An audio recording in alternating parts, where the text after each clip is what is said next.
Today, Mark Blaxell joins me to talk about canaryparty.org. Mark, thank you so much for being here today. Thanks, Gigi. It's great to be on.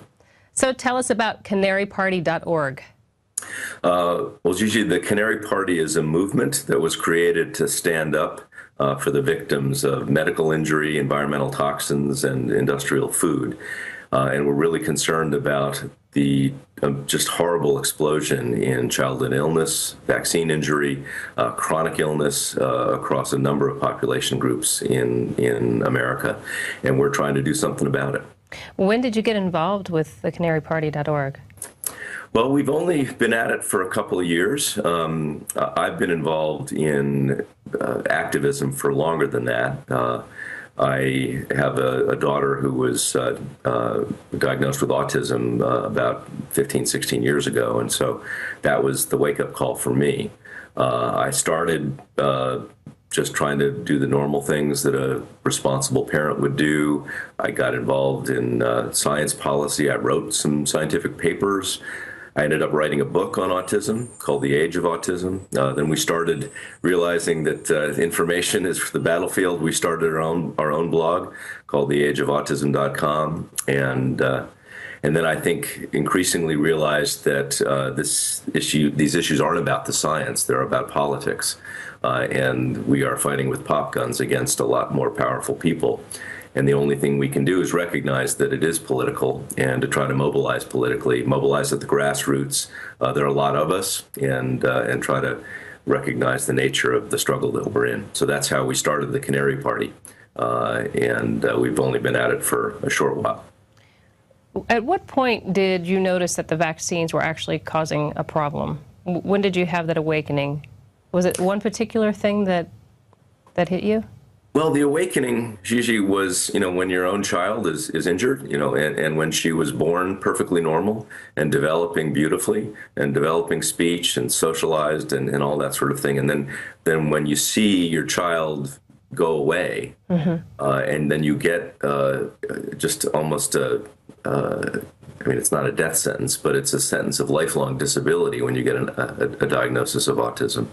That's a wake-up call. At what age did that happen? We got the diagnosis when she was about 2 years, 9 months. Wow. But, she started to regress about a year or more before that. And then I think the thing you do as a medical consumer, you instantly mobilize and you say, what can I do for my child? And you go to all the usual suspects. You go to your doctor, you try to find the world's best experts. And the thing that you quickly realize if you're in the autism world is that all the world's greatest experts, and you put that in quotation marks, have no idea what they're talking about. They're pitching a story about autism and what's going on that is in total conflict with all the facts. They would tell us that it was genetic, that it was all in the brain, that there was nothing to do, there was no hope, there was no recovery. And if you reach out and just learn from your fellow parents, very, very quickly you learn that everything about that story was wrong. Most importantly, that there was a crisis, that rates of autism had exploded. My daughter was born in 1995, and I was in the middle of just an explosion of autism cases. And what you realize then is that the narrative doesn't include the idea that something must have happened to this generation of children, that you don't get a genetic epidemic, that when you see doubling, tripling, tenfold, 100-fold increases in the rate of autism, something must have happened. And then you ask the obvious question, well, what could it have been? And the thing that you quickly realize is that around 1990, shortly before, which is when the rates of autism went up, that's when they took the product liability shield, or they imposed a product liability shield onto vaccine manufacturers, and the vaccine schedule, the mandated vaccine schedule, took off. So that was sort of, you take a deep breath and you say, oh my Lord, that is so controversial. These people have so much power. They're going to fight this very hard. But that was my personal wake-up call for when I suspected the role of vaccines and their ingredients. Was there one in particular that seemed to make it worse, or is it just a matter of volume or age? Well, I think there's one ingredient, Gigi, that's particularly terrible, which is ethyl mercury. Organic mercury is one of the most toxic substances on the planet. I think it only trails plutonium. And they had it and still have it in vaccines that are injected into pregnant women and infants. And there's nothing more toxic that you can possibly imagine in your body being injected. That's a bad one. And then I think you just look at the overall intervention. The childhood immune system is something that has been developed over thousands and thousands of years as we've evolved. It's a very delicate balance. It's one of the most sensitive and important organs that we have.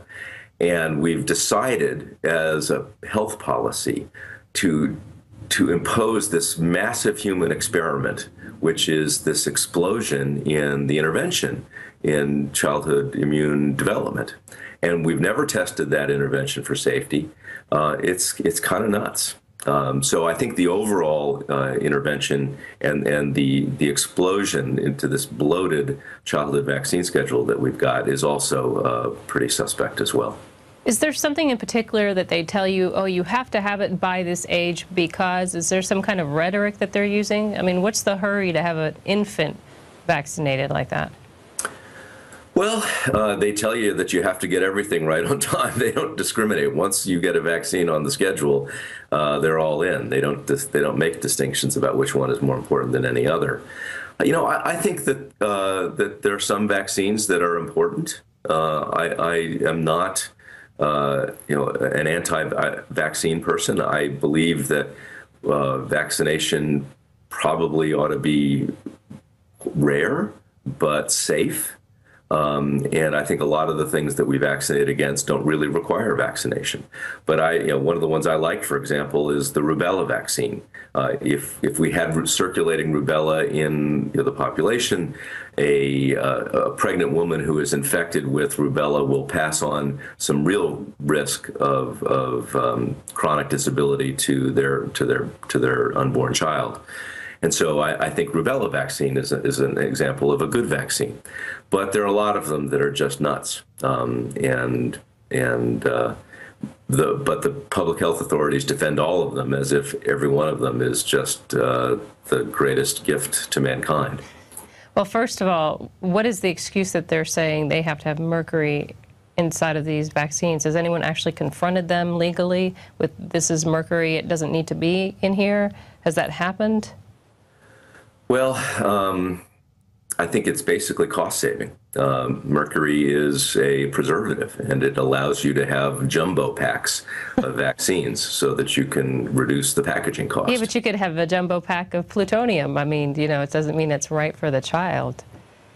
Of course, it's ridiculous to have it. But the thing that's happened, Gigi, is that since we've protected all these vaccine manufacturers, we don't test these safety issues in a regular court of law. We test them in this program called the Vaccine Injury Compensation Program, which is a government program run by not by judges, but a beast called a special master. The Department of Justice defends the government program, and all of the normal protections that a normal consumer would have in a court of law are compromised in this program. It's a broken and abusive program, and we need to roll it back. And how do we do that? Well, a first step is that I think there's growing recognition that the program has veered wildly away from its original intent in Congress. And I think you can take issue with the law, and I do think the law that was passed back in 1986, the National Childhood Vaccine Injury Act that created the VICP, was a mistake. But I think it's clear that back then there was a very noble intent among the authors and the congressional sponsors of that program. So I think there's a widening awareness that program has is seriously broken. And in November, we're all looking forward to a congressional hearing into the functioning of the Vaccine Injury Compensation Program. That hearing's being held in the House Oversight and Government Reform Committee. And so we're hoping that we'll be able to shine a light on the abuse that we see in the program, the fraud, the cover-up that we see among the bureaucrats that run the program, and the cost that that's imposing on American society more broadly. And that act that was put in place in 1986, I believe it was, is there not any way to reverse it? Well, like any act of Congress, you can be repealed, it can be reformed. I think the first step is to really investigate what the problems are with this act and shine a light on the people that have been running it. Well, I suppose the best thing to do then is to create a Protection for the Citizens Act so that you can at least stop the vaccines from going out. You know? Well, I think anytime you create a special protected class of product, you put at risk the well-known protections of courts of law and a free market. What we have here is the furthest thing in the vaccine market or in the vaccine program from a free market. We have the federal government researching and approving vaccines. We have them mandating vaccines, requiring them for entry into the school system. We have them covering the backs of the vaccine manufacturers if they do in fact cause injury. And so everything about this product is as far away from free choice, free markets, free rights of consumer redress that you could possibly imagine. Mark, thank you so much for being here today, and we look forward to hearing what happens in November. Thank you for having me. If you want to learn more about the vaccine epidemic, go to InfoWarsShop.com and check out this combo pack. It is the Greater Good DVD and the Vaccine Epidemic. It's a book, and you can get both of them together at InfoWarsStore.com. I'm Gigi Arnetta. Thank you for joining me on the InfoWars Nightly News, and don't forget, next week at 7 p.m.